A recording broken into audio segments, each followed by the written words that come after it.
ଆଜିର ଭିଡ଼ିଓରେ ମୁଁ ଆପଣମାନଙ୍କୁ ଆମର ଗାଉଁଲି ଗାଁ ମାନଙ୍କରେ ଆମେ କୁକୁଡ଼ା ପାଳନ କେମିତି କରୁ ତାହା ଆପଣମାନଙ୍କୁ ମୁଁ ଜଣେଇବି। ଖରା ଦିନ ମାନଙ୍କରେ ଆମେ କୁକୁଡ଼ାକୁ ଯଦି ଧ୍ୟାନ ନ ଦେବା ତାହେଲେ କୁକୁଡ଼ା ଛୁଆ ଗୁଡ଼ାକ ବି ମରିଯିବେ। କାହିଁକି ନା କୁକୁଡ଼ା ଅଣ୍ଡାରୁ ଛୁଆ ବାହାର କରିବା ପାଇଁ ତାକୁ ଅଣ୍ଡାକୁ ଗରମ କରି ରଖିଥାଏ, ସେ ତାପରେ ଯାଇ ଅଣ୍ଡାରୁ ଛୁଆ ବାହାରିଥାଏ। ଯଦି ଆମେ ସବୁଦିନ କୁକୁଡ଼ାର ଛୁଆ ହେଲା ନା ନାହିଁ କହିକି ଚେକ୍ ନ କଲେ ଛୁଆ ଗୁଡ଼ାକ ସେ ଭିତରେ ଗରମ ହେଇକି ସିଝିକି ମରିଯିବେ। ଖରା ଦିନରେ ତ ଅଣ୍ଡା ଗୁଡ଼ାକ ବେଶୀ ଗରମ ହେଇଯାଏ, ସେଥିପାଇଁ ଅଣ୍ଡା ବି ଫୁଟେଇ ପାରେନି। ଛୁଆ ବି ଅଣ୍ଡା ଭିତରେ ଗୋଟେ ଥାଇକି ଆମର ଭିତରେ ଏକା ମରିଯାଇଥିଲା। ସେଥିପାଇଁ ମୁଁ କହେ ସବୁଦିନ ଆମର ଛୁଆ କେତେଟା ହେଲା, କେମିତି ଫୁଟେଇଲା ନା ନାହିଁ ଦେଖିବା ପାଇଁ ପଡ଼ିବ।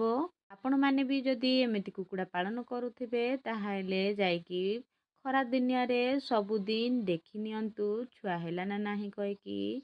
ଖରାଦିନ କ'ଣ ପ୍ରତି ଯେଉଁ ମାସ ବି ହଉନା କାହିଁକି ଚେକ୍ କରିବା ଆମର ଆବଶ୍ୟକତା। ମୁଁ ଠିକ୍ କହିଲା ସାଙ୍ଗମାନେ?